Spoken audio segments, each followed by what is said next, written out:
Hello students, welcome to the class.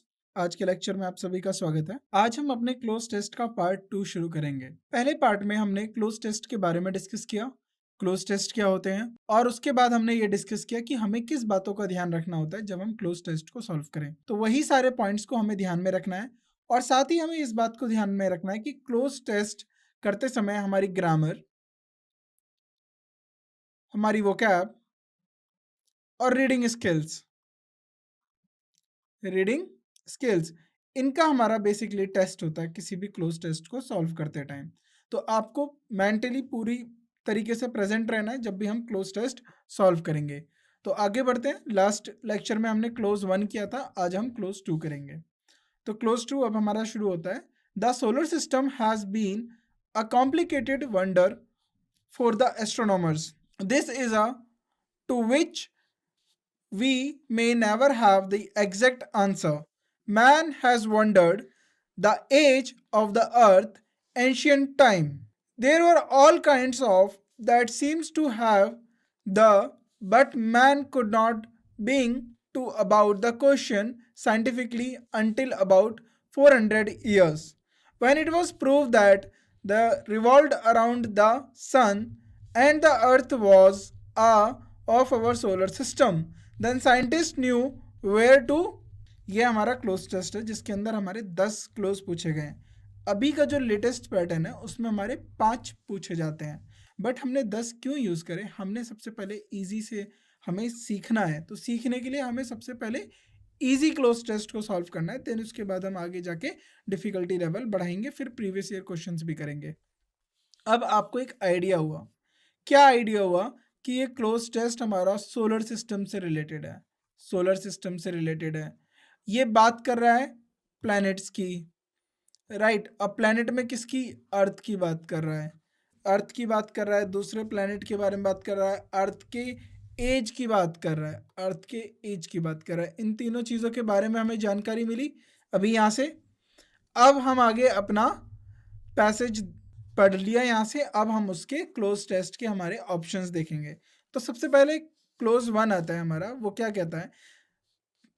fill in the blanks 1, the solar system has been a complicated wonder for the astronomers। तो ये बता रहा है कि जो हमारा सोलर सिस्टम है, वो जो हमारे एस्ट्रोनॉमर्स होते हैं, एस्ट्रोनॉमर्स जो हमारे जो वैज्ञानिक जो बाहर सोलर सिस्टम या अर्थ से बाहर की चीज़ों को लेकर एक्सपेरिमेंट करते हैं, थ्योरीज करते हैं, उनके बारे में पढ़ाई करते हैं, उनको हम एस्ट्रोनॉमर्स कहते हैं।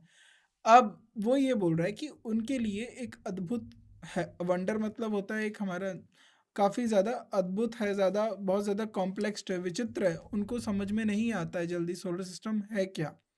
बट अब हम आगे बढ़ते हैं। This is a dash to which we may never have the exact answer. This is a, अब ये क्या है जिसका हमें एक एग्जैक्ट आंसर नहीं पता है? अगर हम बात करें, क्या प्रॉब्लम का आंसर नहीं पता, क्या मैटर का आंसर नहीं पता, क्या क्वेरी का या क्वेश्चन का? तो अगर यहाँ पर सही हम सबसे अच्छा रखें, देखिए ये तो दोनों चीज़ें इजीली हम कट कर सकते हैं, एलिमिनेट कर सकते हैं। अब आया प्रॉब्लम, प्रॉब्लम का भी आंसर होता है लेकिन सबसे सूटेबल होता है हमारे क्वेश्चन का। दिस इज़ अ क्वेश्चन, ये एक ऐसा क्वेश्चन बन गया है which we may never have the exact answer, जिसका हमारे पास एग्जैक्ट आंसर नहीं है। मैन हैज़, या तो यहाँ पर क्या आएगा हमारा, यहाँ पर आएगा क्वेश्चन, पहले वाले में क्या आएगा हमारा? Question. Second, man has wondered the age of the earth dash ancient time. अब देखो मैन क्या है? वंडर्ड। अब देखिए, अब हमें किसकी बात हो रही है? Age of the earth. और कब से हम अर्थ की एज के बारे में पता लगा रहे हैं? एंशियंट टाइम से। दे वर ऑल काइंड ऑफ, तो सबसे पहले हम अपने ऑप्शन 2 को देखते हैं। Around, out, about, on. तो यानी अब हम देखिए, अगर हम ये चारों ऑप्शंस को देखें, the man has wondered, wondered around होगा, वंडर्ड अबाउट होगा, वंडर्ड फोर होगा, या फिर वंडर्ड ऑन होगा। तो वंडर्ड अबाउट, किस चीज़ के बारे में हम वंडर्ड अबाउट है? किस चीज़ के बारे में वंडर्ड अबाउट है? The age, wondered about the age of the earth. अब कब से है, कब से हैं हमें ये बताना पड़ेगा। Since, from, during, around. तो जब भी हम बात करेंगे, हम देखिए अब हम एंशियंट टाइम से, एंशियंट टाइम, ये टाइम मेंशनड है हमारा कि पुराने समय से हम मेंशन्ड कर दिया है, तो पुराने समय से लेके अभी तक हम उसके बारे में वंडर्ड हैं, राइट। तो यहाँ पर आएगा हमारा एंशियंट। तो क्या सिंस क्या होगा हमारा, यहाँ पर सिंस यूज होगा क्योंकि हमने यहाँ पर एंशियंट यूज किया है। तो यहाँ पर क्या हो जाएगा हमारा सिंस। तो अब हम दोबारा रीड करते हैं, हमारा पैराग्राफ 1 जो है हमने कंप्लीट करा। The solar system has been complicated wondered for the astronomers. This is a question to which we may never have the exact answer. Man has wondered about the age of the earth since ancient times. कब से? Ancient times से. There were all kinds of dash that seem to be have dash. अब देखिए यहाँ तक तो हमने बात कर ली पैराग्राफ 1 की। अब यहाँ पर आता है there are all kind of. अब ऑफ है, यहाँ पर एक हमें नाउन मिलेगा क्योंकि ऑफ हमारा प्रीपोजिशन है, प्रीपोजिशन के बाद एक नाउन आता है। That seems to be have the. अब दी द हमारा आर्टिकल, इसके बाद भी हमें नाउन देखने को मिलेगा। अगर हम बात करें all kind of ideas, opinion, stories, या फिर हमारा बनेगा मैटर। तो अब यहाँ पर हम अगला देखते हैं। अब हम यहाँ पर ऑप्शंस को रखेंगे। There were all kind of ideas, stories, matter. तो यहाँ पर आपको मैं 2 वर्ड लेता हूँ, आइडिया रखेंगे अभी, और इसके बाद क्या रखेंगे, स्टोरीज रखेंगे। क्योंकि आगे जब हम लाइन पढ़ेंगे, but man could not being to about the question scientifically until about 400 years. यानी जब तक हमें साइंटिफिकली कब पता चला, 400 साल पहले की बारे में बात पता चला, तब तक हमारे पास क्या थे, क्या वो आइडियाज़ हो सकते हैं, क्या वो स्टोरीज हो सकती है, कहानियाँ होती हैं। जब तक हमें किसी चीज़ के बारे में निश्चित तौर से पता ना हो तो हम उनको क्या यूज़ करते हैं, कहानियाँ, stories, all kind of stories. अब देखिए इसका आंसर हमें कहाँ पता चला, हमें यहाँ आगे जाके पता चला। तो क्लोज टेस्ट की यही खासियत होती है, अगर आपने एलिमिनेट करके वर्ड सेलेक्ट कर लिए, उसके बाद जो उनके आंसर होंगे वो आने वाले पैराग्राफ या पिछले पैराग्राफ, या सॉरी आने वाली लाइन या पिछले लाइनों पे भी डिपेंड करते हैं। अब एक पैराग्राफ का आंसर दूसरे में भी मिल सकता है और उससे पीछे वाले में भी मिल सकता है, क्योंकि वो एक ही बात को पूरा पैराग्राफ बताना चाहता है। That seems to have the. अब हम आगे आते हैं, the solution, novel, book, answer. तो स्टोरीज का क्या आंसर होगा, that seems to be have the answer. क्या यहाँ पर हमारा क्या ऑप्शन सही आएगा, यहाँ पर आएगा हमारा answer, have to be the answer. But man could not begin to what about the question scientifically until about 700 years ago। तो यहाँ को अगर हम इसको दोबारा पढ़ते हैं, there were all kinds of stories that seems to have the answer could not begin to about the question scientifically until 400 years। तो अब हम देखते हैं हमारा ऑप्शन 6 में क्या क्या आ सकता है। Read, think, open, gas. अगर वो साइंटिफिकली बात कर रहा है तो साइंटिफिकली रीड करेगा, ओपन करेगा, गैस करेगा। तो इसका आप सही आंसर गैस करेंगे, और सही आंसर गैस और सही आंसर जो हमारे कॉन्टेक्स्ट में होगा वो होगा थिंक। हम यहाँ पर क्या वर्ड यूज करेंगे, हम यहाँ पर वर्ड यूज करेंगे think. To think about, what think about, think about the question scientifically until about 400 years. अब ईयर्स के बाद हम क्या यूज करेंगे, एगो, देन, टाइम, नाउ। अब आपको पता है जब टाइम की बात कर रहे हैं, अगर हम पास्ट की बात कर रहे हैं, 400 ईयर्स एगो। तो यहाँ पर हमारा सही ऑप्शन होगा एगो। When it was proved that, क्या प्रूव्ड करा, दैट। अब द आया है हमारा डेफिनेट आर्टिकल है, तो इसके साथ कोई ना कोई नाउन होगा। Revolved around the sun and the earth was dash of our solar system and the scientist knew where to। अब देखिए ये किसकी बात कर रहा है, जो हमारे रिवॉल्व कर रहा है सोलर, सन के भी और अर्थ के भी। अब हमें अपने ऑप्शन में से देखना है मून। क्या मून हमारे अर्थ और सोलर सिस्टम, हमारे अर्थ के और सन के रिवॉल्व कर रहा है, या फिर हमारा, अब यहाँ पर आपकी खुद टाइम, अर्थ, मार्स। अब यहाँ पर हम दोबारा आएंगे। देखिए अगर यहाँ पर 2 गलती हो सकती है। अगर उन्होंने ये रीड करा, अगर हम इस पे मून लेंगे, यहाँ पर एक ऑप्शन रखेंगे हम अपना मून और अब रखेंगे अर्थ।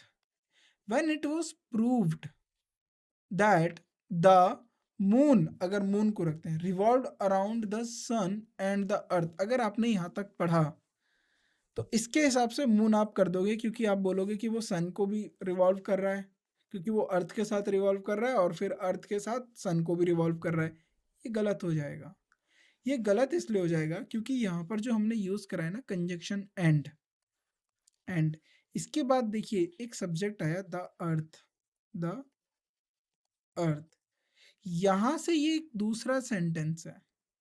तो यहाँ पर हम बताएंगे कि जब हमने ये प्रूफ कर दिया कि अर्थ रिवॉल्व करती है हमारे सन के, तो यहाँ पर सही ऑप्शन होगा अर्थ, नॉट मून।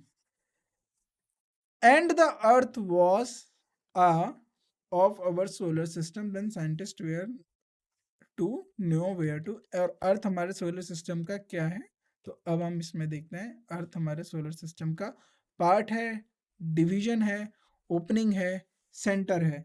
तो आप क्या बताओगे? अर्थ हमारे सोलर सिस्टम का पार्ट है। Earth is a part of our solar system. अब हमारा अर्थ क्या है? Earth is a part of our solar system. Then scientist knew where to, अब साइंटिस्ट को क्या पता चला? Where to and where to begin, where to think और where to work.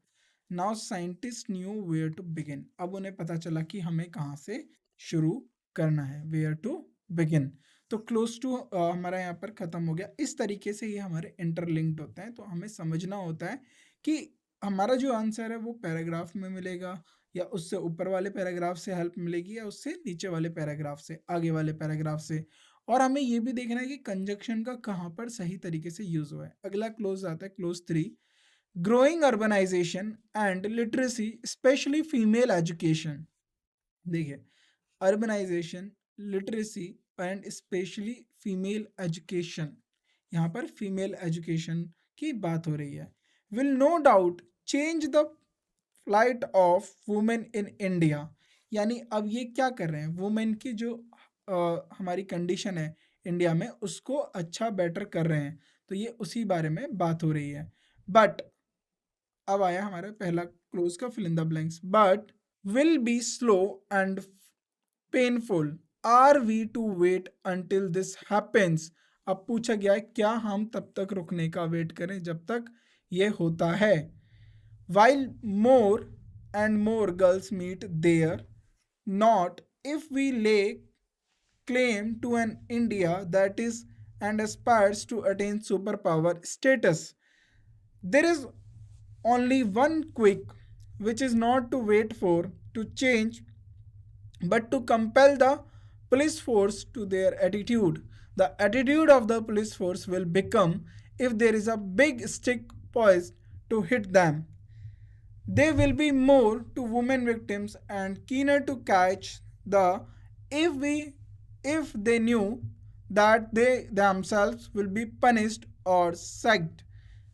In insensible society, fear is the only key. तो यहाँ पर किसकी बात हो रही है? अगर आप इस क्लोज को समझे और उससे एक थीम क्रिएट करा, यहाँ पर वुमेन की कंडीशन की बात हो रही है सोसाइटी के अंदर। और उसके बाद हमारा क्या एटीट्यूड है या पुलिस फोर्स का क्या एटीट्यूड रहा है उस कंडीशन को सुधारने में या ना सुधारने में, उसको लेकर बात करिए। और उस पर हम क्या कर सकते हैं ऐसा, या पुलिस फोर्स क्या कर सकते हैं, उनके ऊपर किस तरीके से दबाव डालना चाहिए जिससे ये कंडीशन ठीक हो। तो आपको यहाँ पर तो मोटा मोटा थीम समझ में आ गया होगा कि ये किस बारे में पैसेज जा रहा है। अगर आपको नहीं समझ में आता है पैसेज और पैराग्राफ किसके बारे में, तो आप उसको दोबारा रीड कर सकते हैं। एक दो बार आप रीड करेंगे तो आप समझ जाएंगे। तो हम दोबारा अब इसके फिल इन द ब्लैंक्स की तरफ चलते हैं। ग्रोइंग अर्बनाइजेशन एंड लिटरेसी, यानी अर्बनाइजेशन का मतलब होता है शहरीकरण होना, एंड लिटरेसी, लिटरेसी के मतलब शिक्षा दर, जो हमारा शिक्षा का दर होता है वो बढ़ना, literacy rate. Specially female education, और यहाँ पर किसको मेंशन करा गया है? यहाँ पर हमारे फीमेल एजुकेशन के बारे में बात करा गया। Will no doubt change the plight of the women in India, तो यानी वो बात करें कंडीशन को लेकर बात कर रहे हैं कि फीमेल एजुकेशन, अर्बनाइजेशन बढ़ेगा, फीमेल एजुकेशन पर ज़्यादा ध्यान दिया जाएगा तो वो वुमेन की जो कंडीशंस हैं उसको ज़रूर सुधार करेंगे। But the dash will be slow and painful. Slow और पेनफुल क्या है? क्या ये प्रोसेस, क्या ये मैनर, क्या ये मेथड, क्या ये सेक्शन? देखिए, प्रोसेस की बात हो रही है यहाँ पर कि ये हमारा जो अर्बनाइजेशन का जो प्रोसेस है, या जो फीमेल एजुकेशन की हम बात कर रहे हैं, जो फीमेल एजुकेशन है, और ये जो अर्बनाइजेशन लिटरेसी का जो ग्रोइंग है, ग्रोइंग मतलब ये प्रोसेस हो रहा है, ये स्लो है। But the process will be slow and painful. जो ये प्रोसेस होगा ये स्लो होगा और पेनफुल होगा प्रोसेस। यहाँ पर सही वर्ड होगा आर वी। अब देखिए, आर वी क्वेश्चन क्या गया है? To wait until this happens while more and more girls meet there, not if we lay claim to an India that is and aspire to attain superpower। तो हम आगे आते हैं, are we prepared, are we made, are we asked, are we keen. तो अब आप बात करेंगे आर वी प्रिपेयर्ड। अगर हम हर एक वर्ड को यूज करें यहाँ पर, are we prepared to wait until this happens, तो यहाँ पर सही वर्ड आएगा are we keen to wait until this happen while more and more meet their tragic, lethal, systematic और methodical। तो अगर हम बात करें तो क्या होगा? while more and more girl meet their tragic, not if we lay claim to an India that is and aspire to attain superpower status। तो if we claim to India that is, अब India क्या कर रहा है? That is shining, competing and plodding. तो हम super power status की बात कर रहे हैं, यहाँ पर हमारा सही वर्ड होगा शाइनिंग। तो यहाँ पर हम इसको पुट करते हैं शाइनिंग। शाइनिंग। अब देखिए, अगर हम इसको दोबारा पढ़ें तो अब हम समझते हैं, are we keen to wait, क्या हम तैयार हैं वेट करने के लिए जब तक ये होगा? अंटिल दिस हैपन, तब तक ये नहीं होता है। While more and more girl meet their tragic, और लेकिन जब हम वेट करते रहेंगे तो जो ट्रेजिक का मतलब है वो अपनी खराब कंडीशन से वो लड़कियां मिलती रहेंगी। Not if we lay claim to an India that is shining and aspire to attain super power status, यानी इंडिया की सुपर पावर स्टेटस। और एस्पायर, एस्पायर का मतलब बढ़ना, सपोर्ट करना, इस तरीके से बात हुई है। There is only one quick. अब वन क्विक क्या है? मेथड हो सकता है या कुछ और हो सकता है। One quick which is not to wait for dash to change. अगर हम बात करें वन क्विक क्या है, there is one quick decision, thought, idea या सॉल्यूशन। वन क्विक मेथड हो सकता है, सॉल्यूशन हो सकता है, वन क्विक प्रोसेस हो सकता है। तो आइडिया नहीं होगा, थॉट नहीं होगा, डिसीजन नहीं होगा, क्योंकि यहाँ पर चेंज होने की बात करें। One quick solution, one quick solution, हम इस पे आते हैं। There is a one quick solution. अब वो सॉल्यूशन क्या कर रहा है? Which is not to wait for dash to change, which is not to wait for nature, behaviour, opinion और एटीट्यूड्स। तो वो मेथड जो है, हम वेट नहीं करेंगे लोगों के एटीट्यूड को चेंज होने के लिए। अब एटीट्यूड्स जो है, सोसाइटी का एटीट्यूड जो है, उसको चेंज होने के लिए वेट नहीं करना पड़ेगा। Not for wait for attitudes to change but to compel the police force. बट हमें पुलिस फोर्स को कंपेल करना होगा to their dash, to dash their attitude. तो अब हमें पुलिस फोर्स को कंपेल करना होगा, किसको लेकर? To reverse, to change, to cleanse या टू ऑल्टर। तो पुलिस फोर्स के जो हमारे एटीट्यूड है उसको चेंज करना होगा, change their attitude, right. Police force to change. अब देखिए, but to compel the police force to, यानी पुलिस फोर्स को कंपेल, फोर्स करना पड़ेगा कि उनका एटीट्यूड बदले। वुमेन्स को लेकर जो सोसाइटी का जो किसी जो हमारी उस पर्टिकुलरली बात करी गई है, मेल का या फिर किसी और का जो एटीट्यूड है उसको चेंज करा जाए, पुलिस फोर्स को कंपेल करा जाएगा। The attitude of the police force will become. अब जो एटीट्यूड है पुलिस फोर्स का, will become if there is a big stick poise to hit them. यानी उनको मारने के लिए एक, यानी हमारे पास हिट करने के लिए या फिर कुछ उनके ऊपर दबाव बनाने के लिए कुछ होगा। तो the attitude of police force will liberal या लीनियंट, या फिर हमारा होगा डेमोक्रेटिक या इजी। लिबरल, लिबरल का मतलब होता है, ये लिबरल जो वर्ड है हमारा लिबर्टी से है, फ्रीडम को लेकर बात आई है। Will become liberal if there is a big stick pose to hit them. ठीक है, तो उनका जो एटीट्यूड है वो लिबरल बनेगा। They will be more to women victims and keener to catch the dash if they knew that they themselves will be punished और sacked. तो अब क्या बोला गया है कि जो विक्टिम है, अब वो उनको क्या करेंगे, सपोर्ट करेंगे, या फिर जो उनको ऐसा कर रहे हैं, प्रताड़ित कर रहे हैं, उनको पनिश करेंगे, वुमेन की कंडीशन को सुधार करने की कोशिश करेंगे। क्यों? क्योंकि उन्हें पता चलेगा कि अगर ऐसा होता है तो नहीं होगा, तो उन्हें पनिश किया जाएगा। तो इसके बाद अगर हम इसका सही ऑप्शन देखें तो अफेक्शनेट या फिर कंसिडरेट, अटेंटिव या कंसर्न। तो जब भी बात होगी अफेक्शनेट, यानी यहाँ पर हमारा सही ऑप्शन होगा affectionate. They will be more affectionate to women victims, and keener to catch, यानी वो ज़्यादा अफेक्शनेट रहेंगे वुमेन विक्टिम्स को लेकर। किसी के साथ कुछ हुआ है, उसकी हेल्प के लिए, उसको सिंपैथी देने के लिए, उसके लिए ज़्यादा रहेंगे। एंड कीनर टू कैच, अब कैच किसको करना है? Keener to catch culprits, rowdies, hooligans, law breakers.